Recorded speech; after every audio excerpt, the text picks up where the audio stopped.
Aussi, à partir de la décarboxylation, nous pouvons annoncer déjà que les acides carboxyliques sont impliqués dans la synthèse de plusieurs fonctions organiques. Celles qui nous intéressent sont les dérivés d'acide. Il s'agit des chlorures d'acide, des anhydrides d'acide, des esters et des amides que nous allons étudier dans les prochaines séances. Dans cette séance, nous allons étudier les chlorures d'acide, encore appelées chlorures d'acide. L'étude se fera à travers d'abord leur formule générale et le groupe caractéristique, ensuite à travers leur nomenclature, puis à travers leur obtention. Enfin, nous allons évoquer quelques applications.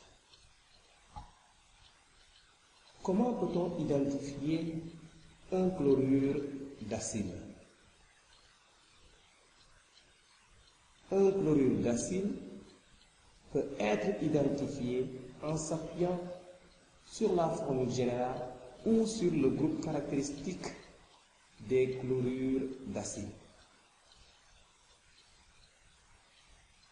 La formule générale des chlorures d'acide s'écrit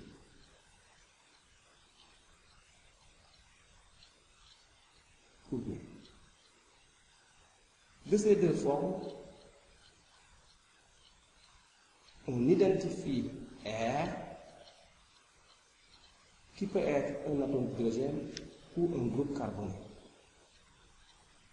Nous identifions aussi un groupe d'atomes bien déterminé.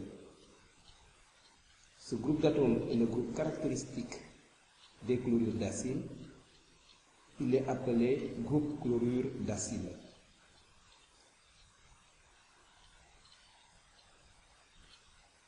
Son repérage dans une formule semi-développée permet d'affirmer que la molécule correspondante est un chlorure d'acide.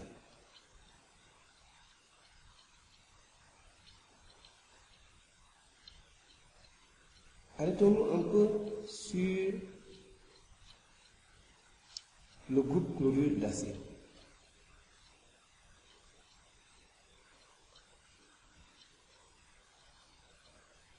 Quelle différence faites-vous entre ce groupe et le groupe carboxyle?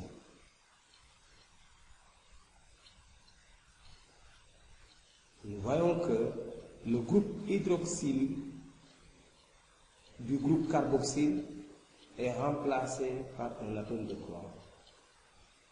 Ainsi, un chlorure d'acide est un dérivé d'un acide carboxylique.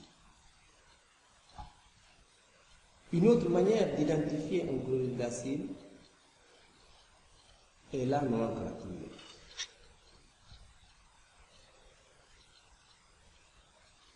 Nous allons nous intéresser aux chlorures d'acide qui dérivent des acides alcanoïques. Alors, pour nommer un chlorure d'acide qui dérive d'un acide alcanoïque, on parle du nom de l'acide alcanoïque correspondant, on remplace la terminaison oïque par oïl, et le mot acide est remplacé par chlorure de. Soit en nommé. L'acide alcanoïque a un atome de carbone et l'acide méthanoïque. Nous déduisons le nom du chlorure d'acide et le chlorure de méthanoïque. Une deuxième formule semi-développée à nommer. Deux atomes de carbone, acide éthanoïque, nom du chlorure d'acide, chlorure d'éthanoïque. Troisième formule semi-développée à nommer.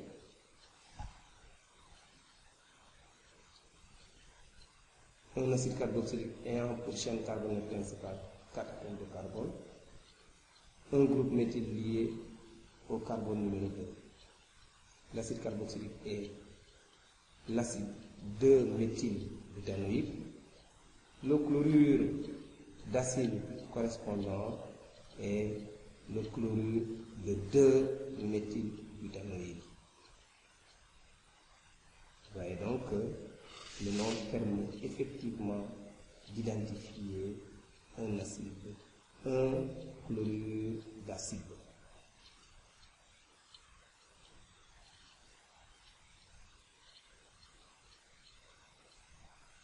Comment synthétiser un chlorure d'acide? Pour synthétiser un chlorure d'acide, on peut partir d'un acide carboxylique. Le passage d'un acide carboxylique à un chlorure d'acide n'a lieu que lorsqu'en présence d'un agent chlorurant. Quels sont les agents chlorurants que l'on doit retenir?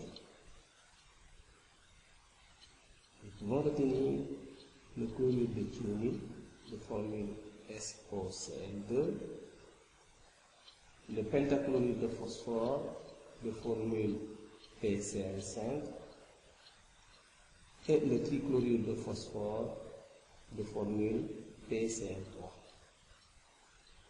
Voilà 3 agents chlorurants qui permettent de passer d'un acide carboxylique au chlorure d'acide correspondant. Comment se fait la préparation avec le chlorure de thionyle?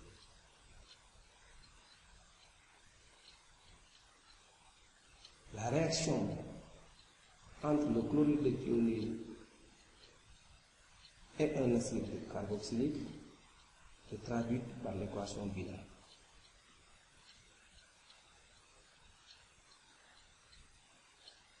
Vous voyez donc, avec le chlorure de thionyle, le groupe hydroxyle est remplacé par un atome de chlore. Et à côté du chlorure d'acide qui se forme, il se dégage du chlorure d'hydrogène et du dioxyde de soufre.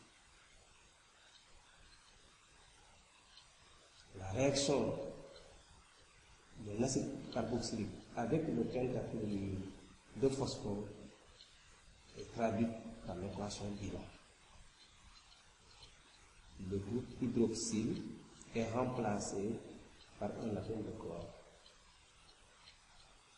La formation du chlorure d'acide s'accompagne d'un dégagement de chlorure d'hydrogène et de trichlorure d'oxyde de phosphore.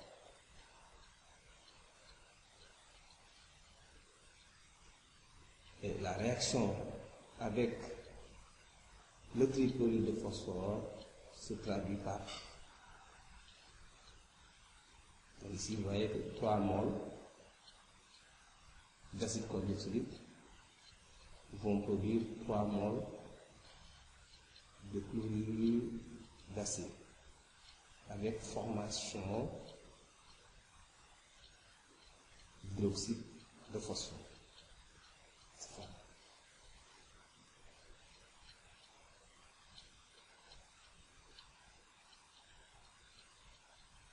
Voilà une autre propriété chimique des acides carboxyliques. Les acides carboxyliques peuvent réagir avec les agents chlorurants pour donner des chlorures d'acide.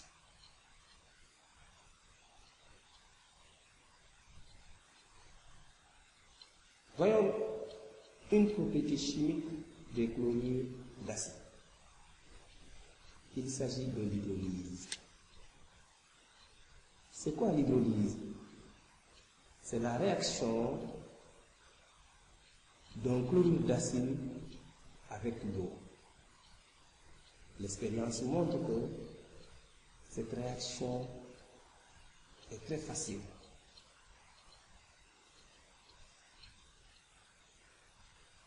Elle est traduite par l'équation bilan.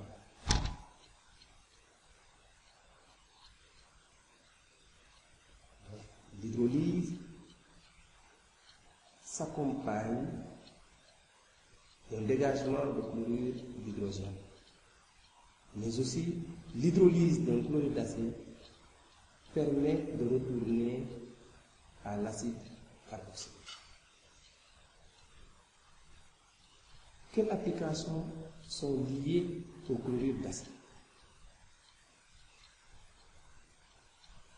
La grande réactivité des chlorures d'acide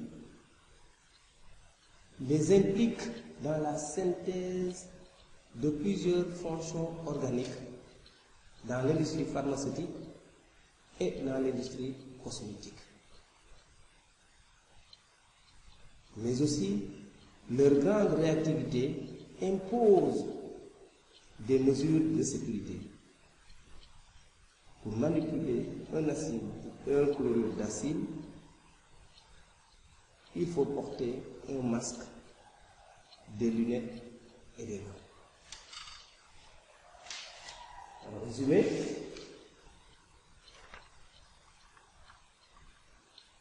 les chlorures d'acide sont très réactifs, donc peu stables.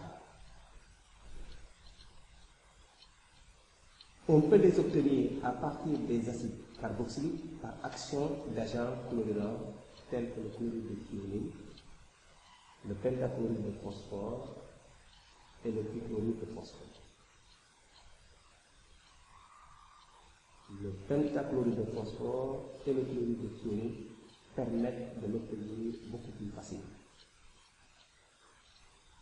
La grande réactivité des chlorures d'acide les implique dans la synthèse de plusieurs fonctions organiques dans l'industrie pharmaceutique ou cosmétique. La suite de cette séance permettra de découvrir d'autres propriétés chimiques des acides carboxyliques et des chlorures d'acide. Dans la prochaine séance, nous allons étudier les anhydrides d'acide.